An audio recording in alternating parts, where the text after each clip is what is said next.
જી હાર્દિકભાઈ, કેટલાય સમયથી નડિયાદના ઘણા વિકાસના કામોને લઈને આપના દ્વારા રજૂઆત કરવામાં આવી હતી. આજે નડિયાદ મહાનગરપાલિકાના બજેટમાં તેને આવરી લેવામાં આવ્યું છે, શું કહેશો? જય મહારાજ. જ્યારે નડિયાદ મહાનગરપાલિકા બની અને કમિશનર સાહેબ દ્વારા તેનું પ્રથમ બજેટ રજૂ કરવામાં આજે આવ્યું, તો ફેબ્રુઆરી માસમાં અમે લોકોએ સોલંકી સાહેબને, કે જે આપણા મહાનગરપાલિકાના કમિશનર સાહેબ છે, તેઓને રજૂઆત કરતો કે નડિયાદના વિકાસમાં કઈ રીતે આગળ વધી શકાય અને પ્રજાની સુખાકારીમાં વધારો થઈ શકે, તે માટે અમે જરૂરી સૂચનો કર્યા હતા. આનંદની વાત છે કે તે દરેક સૂચનો તેમણે નવા બજેટમાં આવરી લીધા છે. નડિયાદ શહેર કોંગ્રેસ દ્વારા જે રજૂઆતો કરવામાં આવી હતી તે બધી જ રજૂઆતો તેમણે 12 મુદ્દામાં લઈ લીધી છે, જેમાં રોડ રિપેરિંગ હોય, રીસફરિંગ હોય, તળાવના બ્યુટિફિકેશન હોય, અર્બન હેલ્થ સેન્ટર કરવાનું હોય,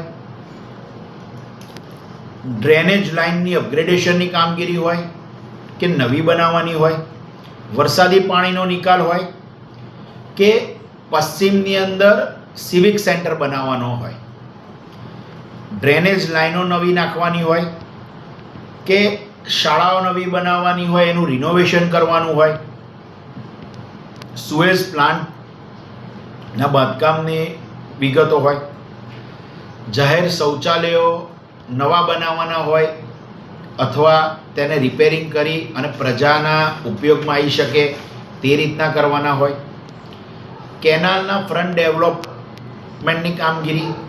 એટલે કે વારંવાર રજૂઆત કરી છે કે સિવિલ હોસ્પિટલથી જે કેનાલ જાય છે છેક કોલેજ રોડ સુધી, ત્યાં રોજના હજારો લોકો ચાલવા આવે છે.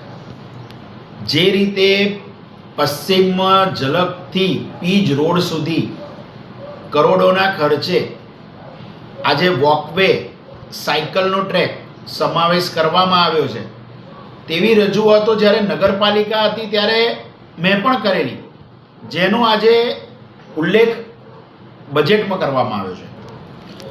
પમ્પિંગ સ્ટેશનો કે જે પાણી ભરાય છે ત્યારે ચાલતા નથી હોતા, એની રજૂઆતો હતી.